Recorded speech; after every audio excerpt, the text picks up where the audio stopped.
Hi, welcome to సినీ రంగం. Mega family నుండి అభిమానులకు మరో శుభవార్త రాబోతుందని గత కొంతకాలంగా వార్తలు వస్తున్నాయి. అయితే ఇప్పుడు అదే నిజమైంది. మెగా హీరో వరుణ్ తేజ్, లావణ్య త్రిపాఠి ఈ శుభవార్త చెప్పారు. వీరిద్దరూ 2023లో ప్రేమ పెళ్లి చేసుకున్న విషయం అందరికీ తెలిసిందే. ఇప్పుడు వీరు తమ వారసుడికి ఆహ్వానం పలకనున్నారు. గత కొంతకాలంగా మెగా ఫ్యామిలీలో వరుస సంబరాలు జరుగుతూనే ఉన్నాయి. మొదటిగా రామ్ చరణ్కి ఆడపిల్ల పుట్టక, ఆ తర్వాత RRR చిత్రానికి ఆస్కార్ అవార్డు రావటం, చిరంజీవికి పద్మవిభూషణ్తో పాటు లైఫ్ టైమ్ అచీవ్మెంట్ అవార్డును లండన్లో అందుకున్నారు.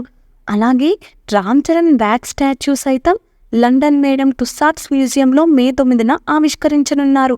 మరి ఇప్పుడు వరుణ్ తేజ్ తండ్రి కాబోతున్నారనే వార్తతో మెగా ఫ్యాన్స్ ఎగిరి గంతులేస్తున్నారు. అయితే మెగా ఫ్యామిలీలో మొదటి వారసుడు రాబోతున్నాడని తెలుగు సినీ ఇండస్ట్రీ మొత్తం ఆ దంపతులకి శుభాకాంక్షలు చెప్తున్నారు. వరుణ్ తేజ్, లావణ్య మొదటిగా 2017లో వచ్చిన మిస్టర్ మూవీలో కలిసి నటించారు. అయితే ఆ సినిమా బాక్సాఫీస్ ముందు బోల్తా పడింది. ఆ తర్వాత వెంటనే అంతరిక్షం సినిమా చేయగా అది కూడా అంతగా ఆకట్టుకోలేదు.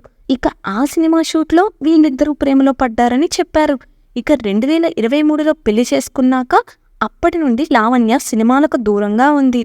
ఇక ఇప్పుడు ఈ శుభవార్త చెప్పడంతో సినీ ఇండస్ట్రీ సైతం విషెస్ చెప్తున్నారు. మరి ఇలాంటి మరిన్ని మూవీ రిలేటెడ్ కంటెంట్ కోసం మా ఛానల్ను సబ్స్క్రైబ్ చేసుకోండి. Thanks for watching.